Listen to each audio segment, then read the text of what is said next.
নমস্কার বন্ধুরা, ভৌতিক রহস্য চ্যানেলে তোমাদের সবাইকে স্বাগত। আজকে আমি তোমাদের জন্য নতুন একটা গল্প নিয়ে এসেছি। গল্পটার নাম হচ্ছে পৈতৃক ভিটা। তাহলে চলো কথা না বাড়িয়ে ভিডিওটা শুরু করা যাক।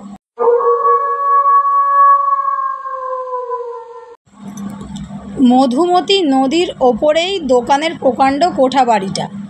রাধামোহন নদীর দিকে বারান্দাতে বসে একটা বই হাতে নিয়ে পড়বার চেষ্টা করলো বটে, কিন্তু বইয়ে মন বসাতে পারলে না। কেমন সুন্দর ছোট্ট গ্রাম্য নদীটি, ওপারে বাঁশবন আমবন বহুকালের, ফলের বাগান যেন প্রাচীন অরণ্যে পরিণত হয়েছে। একা এত বড় বাড়িতে থাকতে বেশ লাগে, খুব নির্জন। পড়াশোনা করবার পক্ষে কিংবা লেখাটেখার পক্ষে বেশ জায়গাটি। তাদেরই পৈতৃক বসত বাটি বটে। তবে কতকাল ধরে তাদের কেউ এখানে আসেনি, কেউ বাস করেনি। রাধামোহনের বাবা স্বর্গীয় শ্যামাকান্ত চক্রবর্তী তার বাল্যকালে এ গ্রাম ছেড়ে চলে যান। মেদিনীপুরে তার মামার বাড়ি। সেখান থেকে লেখাপড়া শিখে মেদিনীপুরেই ওকালতি করে বিস্তর অর্থ উপার্জন করেন এবং সেখানে বড় বাড়িঘর তৈরি করেন। স্বগ্রামে যে একেবারেই আসেননি তা নয়, তবে সে দু একবারের জন্য এসে বেশি দিন থাকেনও নি। এত বড় পাশারওয়ালা উকিল থাকলে তার চলতো না। গ্রামের বাড়িতে জ্ঞাতি ভাইরা এতদিন ছিল, তারা সম্প্রতি এখান থেকে উঠে গিয়ে অন্যত্র বাস করছেন। কারণ গ্রামে বসে থাকলে আবার সংসার চলবার কোনো উপায় হয় না। যা কিছু জমি জমা আছে না দেখলে আর থাকে না। বাড়িটারও একটা ব্যবস্থা করতে হয়, নইলে বাড়িঘর সব নষ্ট হয়ে যাবে। রাধামোহন নিজে গত বৎসর ওকালতি পাশ করে পরলোকগত পিতৃদেবের প্রসারে বসেছে। এবার দেশের চিঠি পেয়ে পুজোর ছুটিতে একাই গ্রামে এসে বাড়িঘর এবং জায়গা জমির একটা বিলি ব্যবস্থা করতে। পাশের বাড়ির বৃদ্ধ ভৈরব বাড়ুজ্যে দুদিন খুব দেখাশোনা করছেন।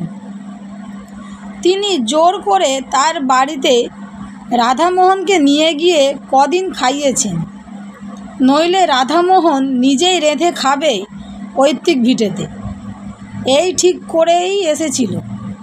ভৈরব বাড়ুজ্যে বড় ছেলে কেষ্ট এসে বললে, দাদা চা খাবেন? আসুন, তুই নিয়ে আয় এখানে কেষ্ট। বেশ লাগছে সন্ধ্যাবেলাটা নদীর ধারে। আনবো? সেই ভালো, যা। গ্রামের সবাই অবশ্যই আত্মীয়তা করছে, ভালোবেসেছে। বৃদ্ধ লোকেরা বলছে, আহা, তুমি শ্যামাকান্তদার ছেলে, কেন হাত পুড়িয়ে রেঁধে খেতে যাবে? আমরা তো মরিনি এখনো, এসো আমাদের বাড়ি। রাধামোহন সকলের কাছেই কৃতজ্ঞ। কেষ্ট চা দিয়ে কিছুক্ষণ গল্প করে চলে গেল। তারপর রাধামোহন আবার একলা। অন্ধকার রাত্রি, মধুমতির জলে তারা ভরা আকাশের ছায়া পড়েছে। রাধামোহন বসে বসে ভাবছে, এই বড় বাড়িটা ঠাকুরদাদা তৈরি করেছিলেন কেন এখানে? সেকালের পুলিশের দারোগা ছিলেন তিনি, অনেক পয়সা রোজগার করেছেন, কিন্তু বৈশ্বিক বুদ্ধি ছিল না। এই বন জঙ্গলে ভরা গ্রামে কেউ পয়সা খরচ করে বাড়ি করে? কি কাজে আসছে এখন? আচ্ছা, সুরকির কলওয়ালা বাড়িটা নেই? তাহলে পুরনো ইটের দরে বাড়িটা বিক্রি করা যায়। হুট করে কিসের শব্দ শোনা গেল। রাধামোহন দেখলে 10-11 বছরের একটি টুকটুকে ফর্সা মেয়ে ঘরের দাবার আড়াল থেকে উঁকি মারছে। ঘরের মধ্যে হ্যারিকেন জ্বলছে, বারান্দাতে সামান্য আলো এসে পড়েছে, সুতরাং একেবারে অন্ধকারে সে বসে নেই। ভৈরব বাড়ুর যে একবার ছেলে পাঠায়, একবার মেয়ে পাঠায়। লোকটা খুব যত্ন করছে বটে। ও বললে, কি খুকি, ভাত হয়েছে বুঝি? একটু পরে মেয়েটি সংকোচের সঙ্গে বাইরে এসে দাঁড়ায়। রাধামোহন বললে, তোমার নাম কি? লক্ষ্মী। বেশ নাম। পড়ো? গান জানো? রাধামোহন হেসে বললে, ও তবে তো মুশকিল দেখছি। বিয়ের বাজারে তুমি যে বিপদে পড়বে। রান্না? বালিকা ঘাড় নেড়ে জানায় সে জানি। ওই একটা ভালো গুণ রয়েছে তোমার। কি কি রান্না জানো? সব। সব? বাহ, বেশ খুকি তুমি। বসো। বালিকা সলজ্জভাবে ঘাড় নেড়ে বললে, না, বসবো না। কেন? কাজ আছে? না। তবে বসো। না, আমি যাই, তুমি খেয়ে এসো। যাচ্ছি। ভাত হয়েছে? তোমার খুব খিদে পেয়েছে না? যাও খেয়ে এসো। রাধামোহন কি একটা বলতে গিয়ে পেছন ফিরে দেখলে খুকি কখন চলে গিয়েছে। সে একটু পরে বাড়ুজ্যে বাড়ি খেতে গেল। ভৈরব বাড়ুজ্যে বললে, এসো বাবাজি, এসো। রান্নাও হয়ে এলো প্রায়।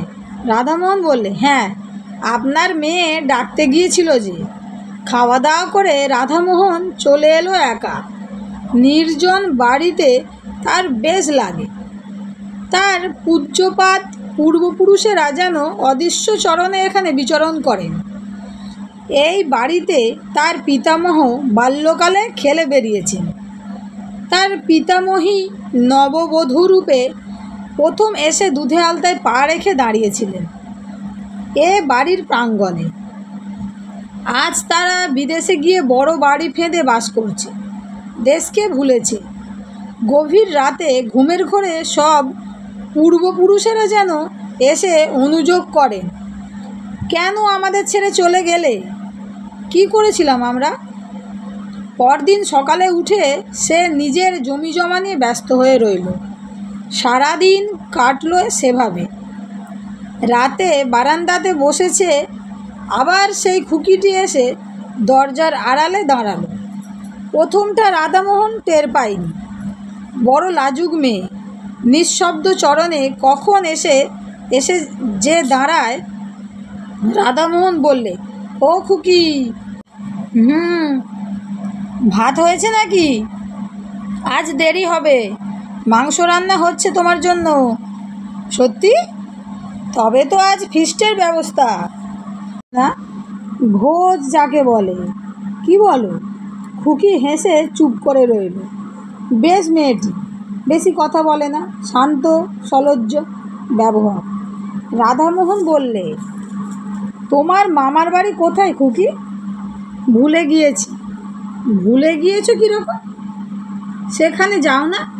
খুকি ঘাড় নেড়ে বললে, না। রাধামোহনের হাসি পেল খুকির কথায়। বেশ নিঃসংকোচে ভাব ওর। খুকি আবার বললে, তুমি একা এসেছো কেন? বৌঝিদের নিয়ে এসো। এত বড় বাড়ি পড়ে আছে, আমোদ করুক। তোমার তাই ইচ্ছে খুকি? খুব। আমি তো তাই চাই।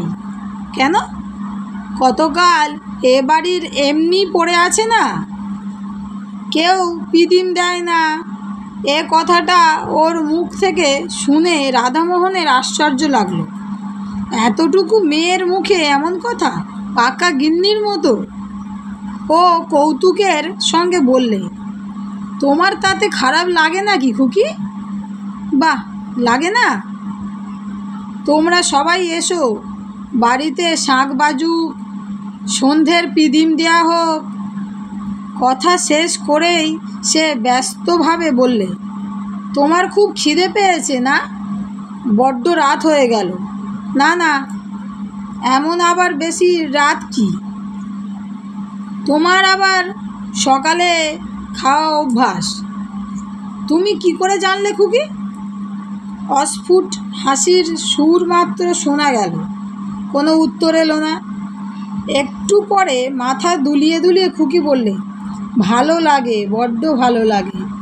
রাধামোহন ওর দিকে চেয়ে বললে, কি ভালো লাগে খুকি? এই যে তুমি এসেছো, কেউ তো কখনো আসে না বাড়িতে। তুমি যাও, মাংস রান্না হয়ে গিয়েছে। হয়ে গিয়েছে? তুমি কি করে জানলে? খুকি হেসে বলল, হ্যাঁ, আমি জানি না, আমি জানি যে। যাও তুমি, দাঁড়াও আমি মুখটা ধুয়ে আসি, একসঙ্গে যাব। মুখ ধুয়ে এসে কিন্তু রাধামোহন খুকিকে আর দেখতে পেল না। চঞ্চল মন ছেলে মানুষের আগেই চলে গিয়েছে। কেমন পাকা পাকা কথা বললে, হাসতে হাসতে প্রাণ যায়। ভৈরব বাড়ুজ্যে ওকে দেখে বললে, এসো এসো বাবাজি, এই তোমায় ডাকতে পাঠাচ্ছিলাম। আজ একটু বেশি রাত হয়ে গেল, একটু মাংস নেওয়া হলো আজ। বলি, রোজ রোজ ডাল ভাত ওরা খেতে পারে না, আমার বাড়ি আজ দুদিন খাচ্ছে, সে আমার ভাগ্যি, নইলে ওদের অভাব কি? তাই আজ রাধামোহন সলজ্জভাবে বললে, না না, সে কি কথা, যা জুটবে তাই খাবো। পর ভাবেন নাকি কাকা, আমি যে বাড়ির ছেলে। পরদিনও আবার খুকি সেই সন্ধ্যার সময় এসে হাজির। রাধামোহন বললে, এসো খুকি, তোমার কথাই ভাবছিলাম। খুকি হেসে বললে, আমার কথা? সত্যি তোমার কথা। খুকি ছেলে মানুষইভাবে ঘাড় দুলে হেসে বললে, কেন, আমি জানি। তুমি জানো? জানি, কিন্তু বলবো না। রাধামোহন আজ খানিকটা সন্দেশ আনিয়ে রেখেছে খুকিকে দেবে বলে। অবশ্য আনিয়েছিল হরিনন্দীর চাকর অমূল্যকে দিয়ে, ইসলামকাঠির বাজার থেকে। ইসলামকাঠির সন্দেশ এই অঞ্চলে বিখ্যাত। অমূল্য দেখা যাচ্ছে গল্প করে বেরিয়েছে। রাধামোহন মনে মনে বিরক্ত হয়ে উঠল অমূল্যের ওপরে। খুকিকে হঠাৎ খুশি করে দেবে সন্দেশ হাতে ভেবেছিল, সেটা আর হলো কই। তবুও রাধামোহন বললে, না, তুমি জানো না খুকি। কি বলো তো? খুকি মৃদু হেসে বললে, জানি আমি। ওর হাসির মধ্যে এমন একটা বিজ্ঞতা আছে যে রাধামোহন আর কোনো প্রশ্ন করলে না এ নিয়ে। ও জানে ওর মৃদু হাসির মধ্যে দিয়েই সে কথা শোনা গেল। অমূল্যটা আচ্ছা তো, পাড়া গাঁয়ের লোকেরা পেটে কোনো কথা থাকে? খুকি আবদার সুরে বললে, কই দাও আমাকে সন্দেশ। রাধামোহন ব্যস্ত হয়ে ওকে সন্দেশ দিতে গেল, কিন্তু ওকে আর সেখানে দেখা গেল না। চঞ্চল বালিকা হঠাৎ চলে গিয়েছে। ওর ধরন বড় আশ্চর্য রকমের। আহারের সময় ভৈরব বাড়ুজ্যের বাড়িতে ও সন্দেশটা নিয়ে গেল। বললে, খুকি বড় লাজুক, তখন চলে এলো। ওকে একটু এই। ভৈরব বাড়ুজ্যে হেসে বললে, খুকি বুঝি তোমার কাছে গিয়েছিল? রোজই যায়, গল্প টল্প করে, তাই নাকি? হ্যাঁ, ও একটু লাজুক বটে, খুব ছেলে মানুষ তো। পরদিন সন্ধ্যায় খুকি নির্দিষ্ট স্থানটিতে এসে দাঁড়ালো বারান্দাতে।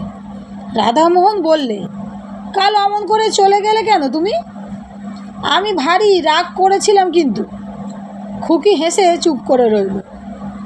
খেয়েছিলে সন্দেশ? বারে, যখন তুমি বললে ওই তো আমার খাওয়া হয়ে গেল।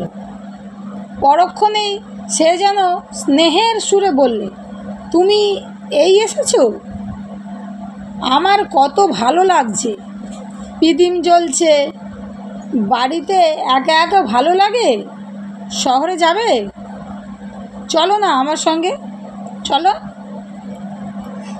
আমার এখানেই ভালো, ওসব আমার ভালো লাগে বুঝি।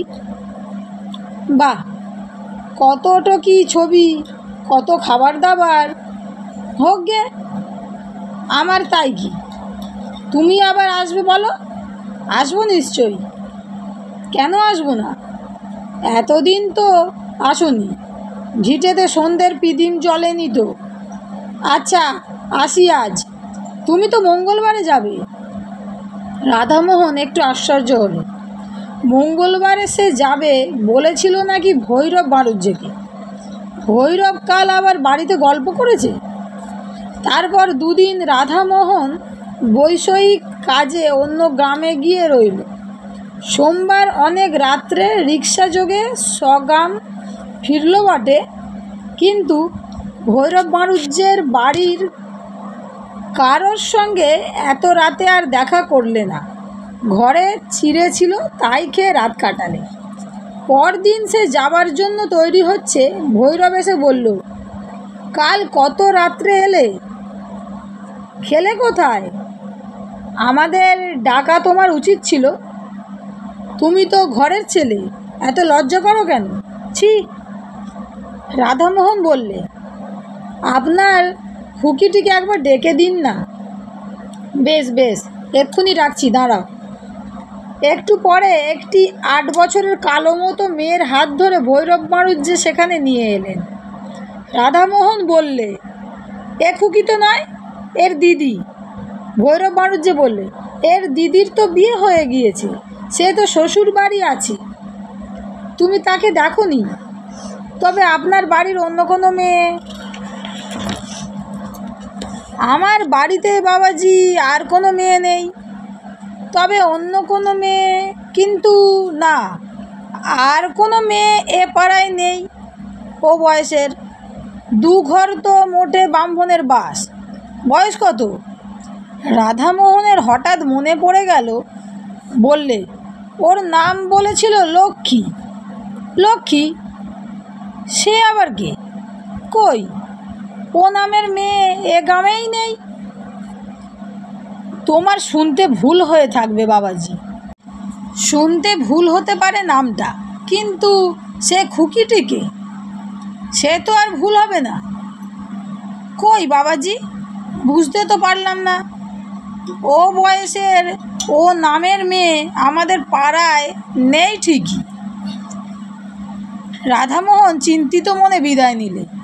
আশ্চর্য ব্যাপার, খুকি আর দেখা করতে এলো না কেন?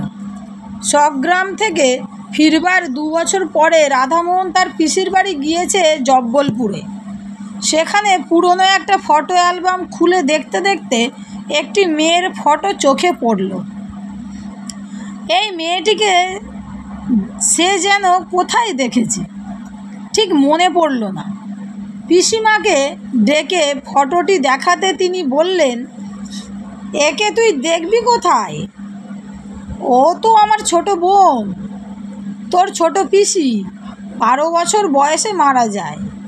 তখন তুই কোথায়? তোর মার বিয়েই হয়নি।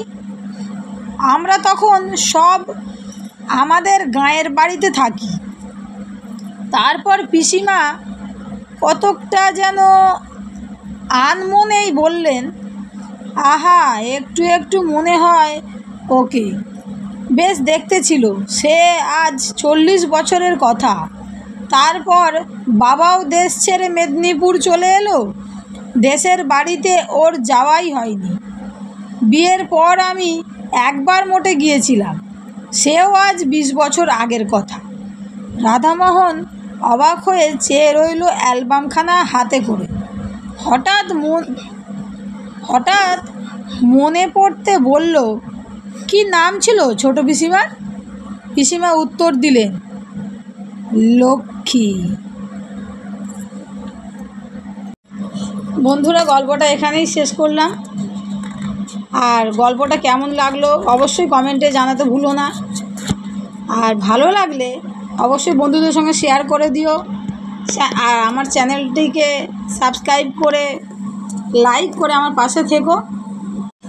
আবারও বলছি, যদি উচ্চারণে কোনো ভুল থেকে থাকে কমেন্টে আমাকে ভুলটা ধরিয়ে দিও। আমি চেষ্টা করব আরও ভালোভাবে আরও নতুন কোনো গল্প তোমাদের শোনানোর। আজকের মতো বিদায়।